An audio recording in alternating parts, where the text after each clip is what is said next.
Welcome back. We are in Vivec. This is the Lalu canton,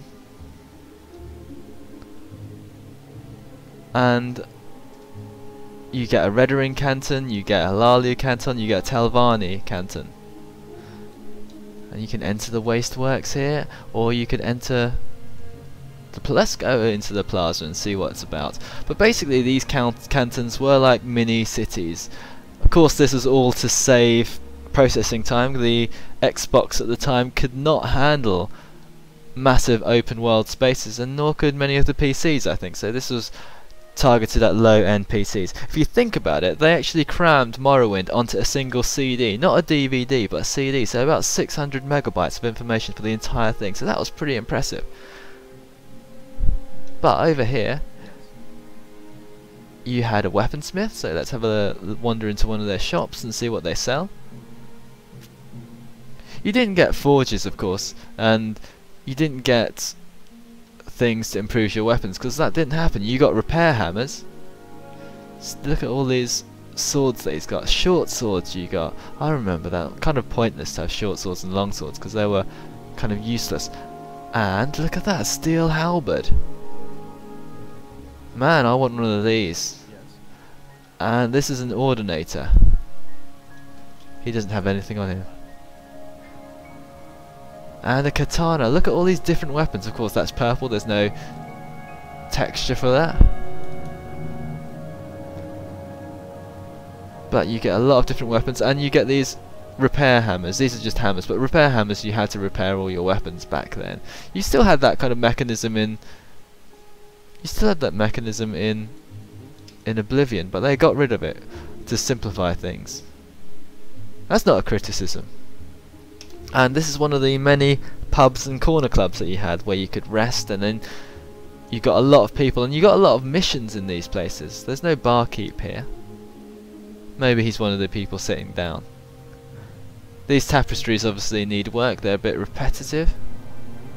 But this is what the interior of the city looked like. Let's just get out. And you could harvest everything. Some of the things though, if you harvested, counted as stealing, which is kind of annoying because you didn't know what was stealing or not. And Curio Manor. In Curio Manor you had the guy who wrote the Lusty Argonian Maid, who they kind of comically make him out to be a bit of an odd pervert. Let's go and see him. And he wants you, if you're a female character, he wants to see you naked or something, and he'll make you the hortator of House Lalu if you take off all your clothes and kiss him. Kinda normal. You get all these books. Look at these glowing books now. That is cool. The amount of detail they put into this is fantastic.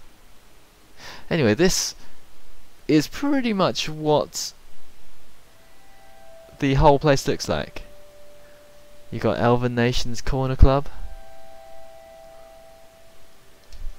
Down at the bottom you got a few more shops in the wasteworks, but all of these places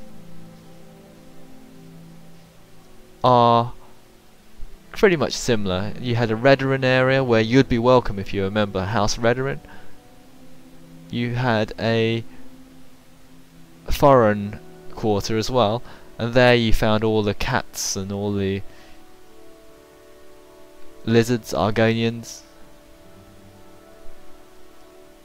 This is the foreign quarter. Let's have a wander in here. This is the upper wasteworks, and this is where you find a few more of the merchants. And they used to have little stalls, and you see this person has a little stall, and they sell things. Of course there is nothing there right now. And these tapestries, they didn't have textures. But you can see what they're going at. And up on the top of Vivec, let's see if we can wander around there. All the distance is being drawn as I speak, of course. You had the Fighters Guild and you had the Mages Guild.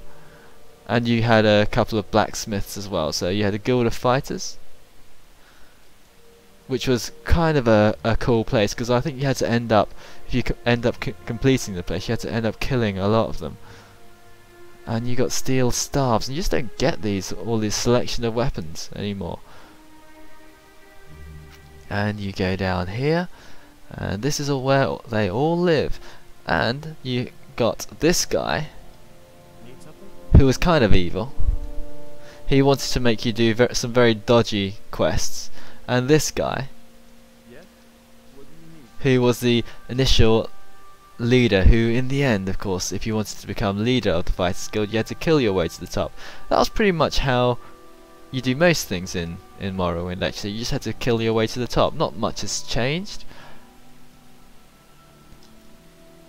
Even in the Mages Guild, you had to eventually end up killing Trebonius. I think that was his name. No, Trebonius was someone else. You had to end up challenging the Archmage. But the Archmage was a bit of an idiot, really. He sent you off to discover what happened to the Dwemer, which was basically an impossible mission. Far too complicated. Yes. Tiram Gadar, he's a Telvanni spy. Lots of spoilers, obviously. And here is someone who would teleport you somewhere. Well, wherever you wanted. And she's supposed to be a high elf. And in these mages guilds, they're a bit better than College of Winterhold. You could actually buy things. You could buy enchanted weapons. You could get your weapons enchanted. That was a service that they provided. And this is just a smith. And you could buy spells, you could buy soul gems, and you could buy enchanted weapons and all the equipment that you'd need. So there were pretty cool areas. There's also an arena here. What I'll do is I'll show you the arena before we finish. Now, which way is it? North, east, west? I'm sure it would be east of here.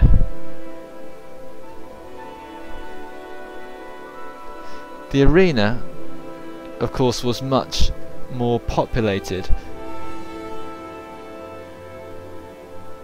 back in Oblivion, because you actually could fight in there, but the arena is just this is the Vvardenfall Wasteworks. The arena is basically just a place where you can fight a couple of people in Morrowind. You could fight someone to be the leader of the Imperials, and you could fight the Archmage to become leader of the Mages Guild.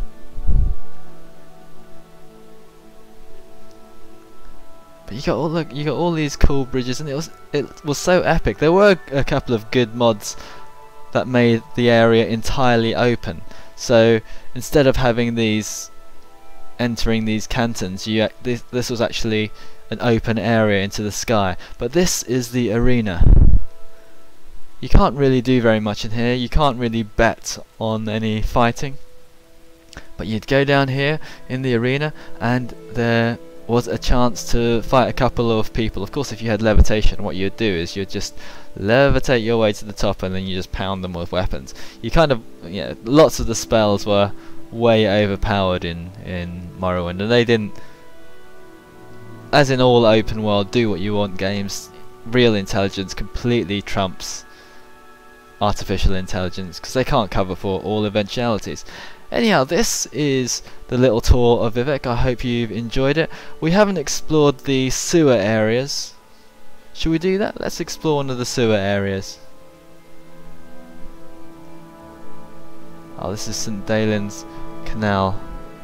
Can we go in one up here? Yeah, we can get one. The sewer areas are quite interesting, because there's usually something like a hangout for Daedric worshippers in there, strangely enough. And of course they're essential to sometimes these sewers are essential to the main quest, because there are bad guys hanging in there, and you need to go and kill them or get information from them. Anyway, I'm going to pause things there. We'll go and find ourselves in Seyda next. Before we leave Vivec, actually, there is one thing that I have to do, I can't leave Vivec without showing you what Vivec is all about. Of course, Vivec is not just a name of a city, it's the name of the founder or the god that's behind it all. And look at this, have you noticed what this is? This is a floating rock that apparently is what set off Red Mountain. Of course we will visit Red Mountain at some point in the future. But Vivec was one of the generals who apparently betrayed the Neverine, and what he did was he stole some power from the heart of Lorcran along with the rest of the tribunal, the other two, that is Almexia and Sotha Sil, and ended up to being a immortal living god, and set up this enormous city in his honor and to look after his people as well. What do you need? But this is what he looks like.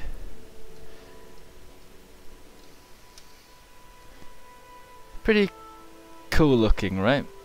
And that's what the people in Morrowind used to look like. But let's go and see what he does look like. What do you need? In this kind of temple building, in the temple again you can join the tribunal temple, and what you can do in the tribunal temple is take lots of other missions. You can end up going on a pilgrimage and gaining extra powers. One of the pilgrimages, you have to go into the puzzle pyramids, the puzzle tunnels in the Palace Canton. When we're on the Palace Canton right now, let's quickly go and open the puzzle canal and see what's going on. And this puzzle canal is really devious because it's basically a maze. This is what the sewers all look like, by the way.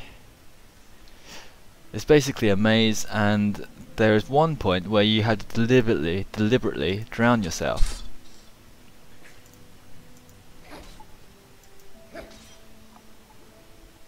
You didn't like that, did you, ratty boy? Yeah, this is what all the sewers. I know I said I was going to show you a sewer. It's not particularly interesting, but this is what it looks like.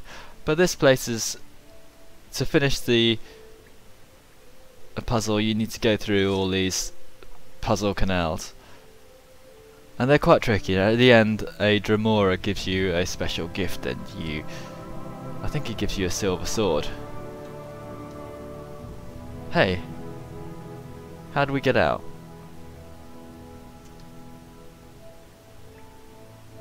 That's not good. We're stuck in here, so we shouldn't have gone into the puzzle canal after all.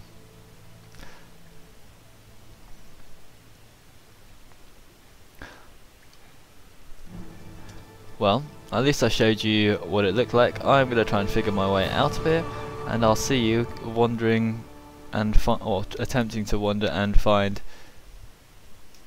Vivec later on.